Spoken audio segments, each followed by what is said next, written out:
you don't always know how you're perceived and what is your real self, right? You might know what your morals and beliefs are, but you don't know that people think, oh, that you're funny, or people think of you as a great storyteller, or people think of you as very loyal or something. And so we do some exercises to try to find out what is it about us that we can use in the call that makes us real. We talk about staying away from religion and politics. We don't want people to know anything about that because they're going to form opinions. But there are things about us that make us unique. And we can use those things in sales calls. But we also have to remember that we have to be our professional self, not our weekend self, right? We have to be professional, and we have to, and I'm a stickler for this. And I know I said it earlier, but you have to dress for success, and you have to use the right word choices, and you have to.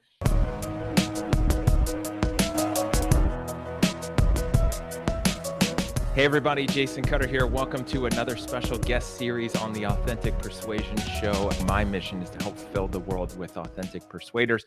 Having guests on like Dr. Michelle Welliver is part of that, and helping bring ideas and content and things to you to help you close more deals and make more money and do it in a way that's authentic and valuable for you and for your customers. And so I am very excited for my guest, Dr. Michelle Welliver from Susquehanna University. So she is associate professor of communications, which we're going to talk about, where sales and marketing kind of falls under communications. She teaches advertising, public relations, professional selling. She developed the interdisciplinary professional sales minor at Susquehanna and is the sales program coordinator. She's also the director of Susquehanna's high school sales competition, which is going on in its third year, and so many different things where she's leading competition. She's doing research focused on best practices in higher education and pedagogical strategies with the emphasis on professional selling and so much more. I'm excited for these episodes here, these conversations. Dr. Michelle, welcome to the Authentic Persuasion Show. Thank you. I'm happy to be here. And I'm excited because there was a lot in there, and I didn't go into the full extent. If people want to read more, obviously check out the show notes with your full bio, but you have done a lot, especially with a new program, creating it and creating a minor and teaching. I definitely want to talk about the communications part and how it falls under there. But because this first segment is based around authenticity, let's talk a little bit about your journey in sales prior to teaching, what you were taught about sales, what you thought about sales, and then what you learned about sales. Okay, so my journey into sales was, I don't know, a little chaotic. I got a degree, my bachelor's degree in advertising, mass communications, and thought that I was going to work at an advertising agency, thought that I was prepared to work at an advertising agency. And I went on a bunch of interviews, and I quickly found out that I didn't have what I needed to do that. It was more of an account executive degree, more than a creative degree. I didn't have a portfolio and the things that I needed. So it did serve me well in the end, but it didn't maybe right off the bat. So I felt sorry for myself and just continued doing the things that I was doing while I was in college. I was working in retail, I was waitressing, and I was limping along through life. And my dad came to me and said, "Why don't you go back to school and get your MBA?" And I was like, "Oh my gosh, more school. I don't think I could do that." And some friends were like, "Your dad said go back to, why don't you do that? What are you doing?" And I had a cousin visit, and it was a rare visit. And he was my age, and he said, "Your dad is willing to help you go back and get your degree. Like, you're a waitress, you're not doing anything. Go back, do it." So I did. And I have to say that getting my MBA in marketing was the single most important thing I did for my career. And I'll tell you why. I actually, while I was getting my MBA, I felt more confident about my abilities, and I applied for different jobs, not just necessarily advertising jobs, but I found a job. It was advertising sales for a radio station. I applied for the position. I got it. They were a little leery about hiring me because they said, "You're going for your MBA. Are you going to stay here?" And I was like, "Sure, I'm going to stay." But I got the job and I loved it. I was actually good at it.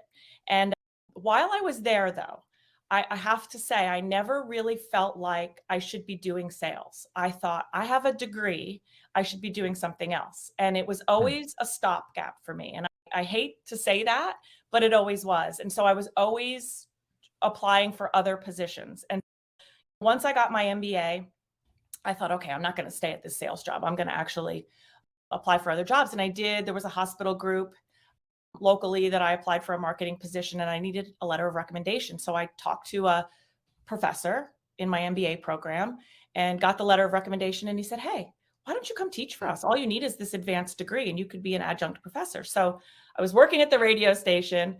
I was teaching. I abandoned the idea of working at that hospital in marketing. And so got my MBA, was working in sales and teaching, all happened within a couple of years of each other. So I would say my decade in sales, it was radio sales. I went from a small radio group to a larger radio group, still thinking, oh, this is not what I should do. So I got a job as a marketing and research director for a local ABC affiliate TV station, and I hated it. But I always loved the teaching, and so I ended up teaching. But the sales, I have so many wonderful stories about what I learned. The first job was a low-level sales job, but we were doing all of the same things that they do in the higher level sales jobs. It's just that someone like me who didn't have training to be in sales could do it. And I found that I was pretty good at it. And I think some of that had to do with my degree, and some of it had to do with I was in retail and I was a waitress, so I knew how to interact with people and solve problems. And so that's like my meandering journey into sales and into being a sales educator. But I actually worked at the university for 20 some years before I decided to go back and get a PhD and go on the tenure track at the university that I'm at now. So I've only been at this university for 6 years. I got my PhD much, much, much later in life, but I'm happy. It's what I was meant to do. So you went into sales, and what's interesting is talking about sales being a stopgap, that thing that you were doing that a lot of people view sales as, where you're doing this thing now until something better comes along or until you get the degree so you can go do something better, right?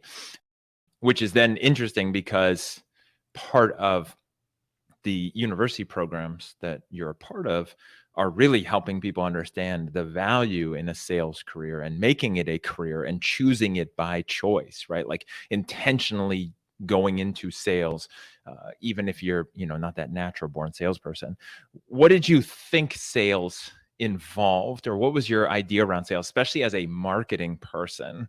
And usually it's marketing versus sales. So what did you think about sales, especially when you're in it? And what did you think you were going to have to do? What was your impression of it? I think the reason that I applied for the job was because they promoted it as advertising sales. And I thought, advertising, that's what I went to school for. And it was at a radio station. And I am a lover of music.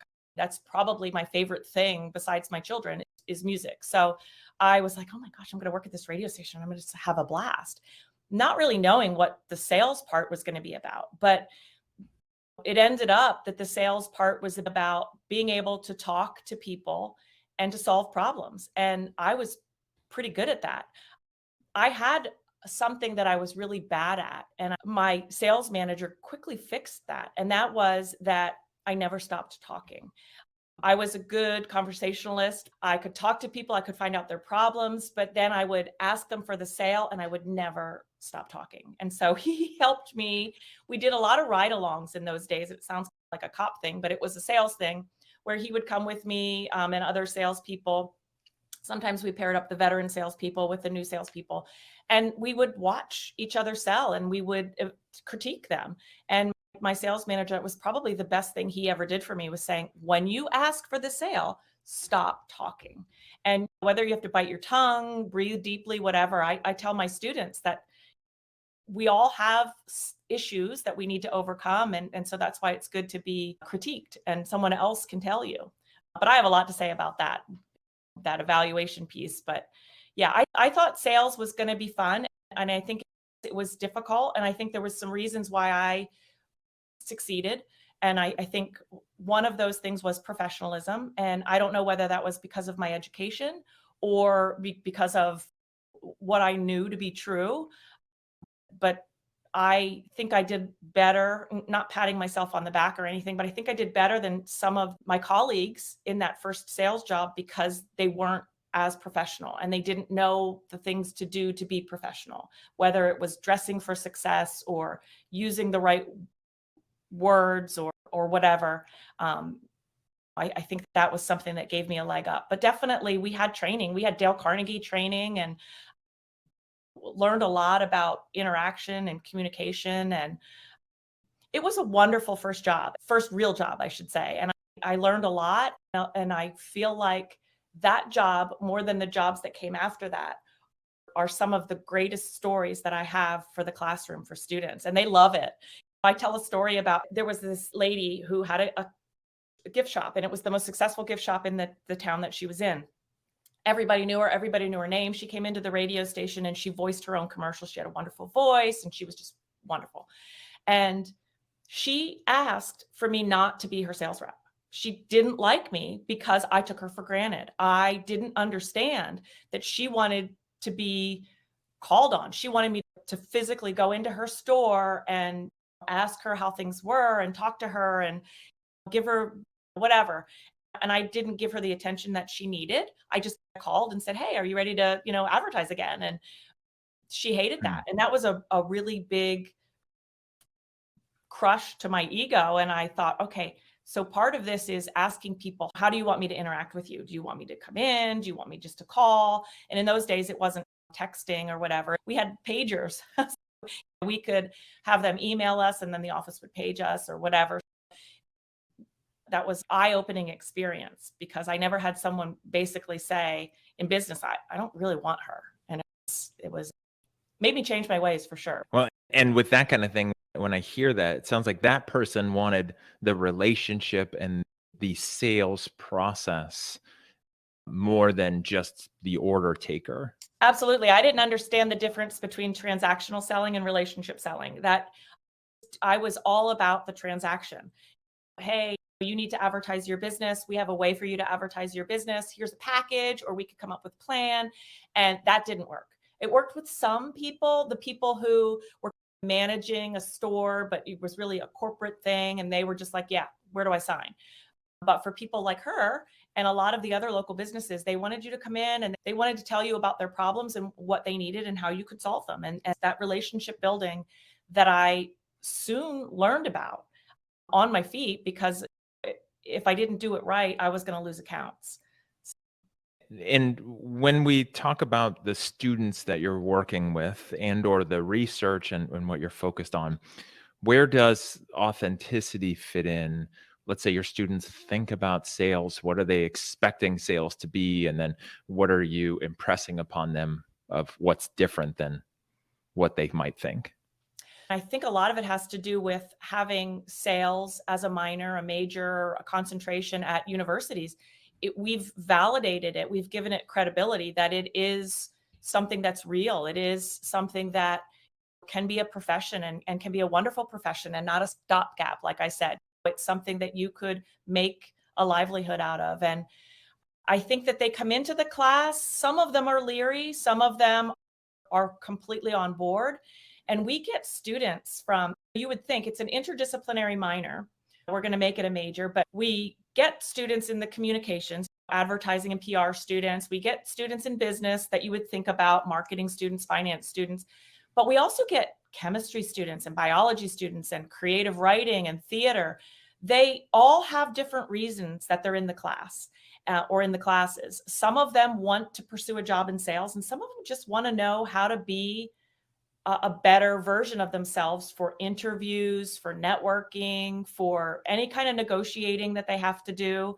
So I would say that students come into it not quite sure whether they want to pursue it as a profession, but they feel like the class will have value. And I think a lot of that too has to do with word of mouth. Students say, "Oh my gosh, take that class. It's great. And I killed it in my interviews because I knew what I was doing." And so I think it has far-reaching benefits for sure, all across campus. So you said you've been in the current school for 6 years. It sounds like you've had a minor for about 3 years. When did you see like the student profile expectations and or thoughts about sales change over the 6 years? I think They change because they see that our sales students are getting jobs. Mm. And we recently developed a sales club, and I had some seniors, which I was so sad to see go. I'm always sad to see the seniors go Hmm. because we become friends. These sales classes were so interactive. But my seniors this past semester helped me create a sales club, and it's a student run club, and they got guest speakers in, and they really promoted it hard, and they got so many students involved. And there's such a buzz on campus now about you need to be taking these sales classes and you need to be part of the sales club. We've had students hired at really great businesses, and they're posting about it on their LinkedIn, and people are seeing it, and they're giving credit to the sales program, and it's really exciting. It's super exciting. And I think when you talk about authenticity, though, I think one of the things we do in our sales classes is we talk a lot about how to be successful at sales, you do have to be authentic. And I don't know how much I actually use that word, but I always say you have to be yourself. And so many people, including me, you don't always know how you're perceived and what is your real self, right? You might know what your morals and beliefs are, but you don't know that people think, oh, that you're funny, or people think of you as a great storyteller, or people think of you as very loyal or something.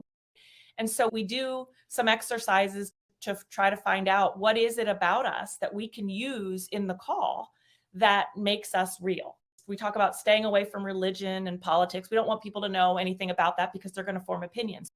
But there are things about us that make us unique.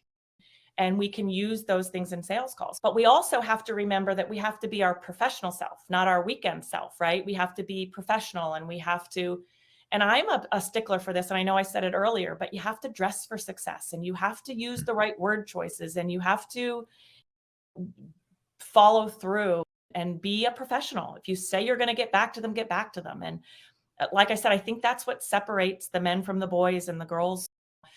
It's what makes you good at sales, is being that consummate professional. And we teach that too. That's got to be a part of any sales program.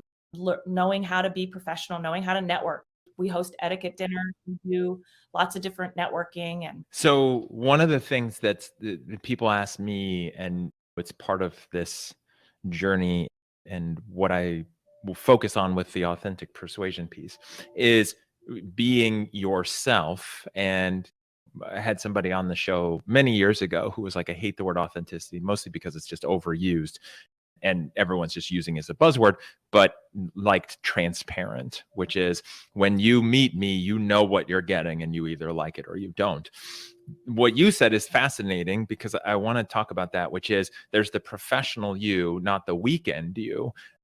And I guess the question is where is that balance? Because it's one of those things, and the example I use is if you were ever a kid or even as a young adult, and you're in school and then you see your teacher or meet your teacher like at the grocery store or walking around, it always feels really weird, right? yeah, There's professional teacher and then there's the weekend teacher. This seems really odd.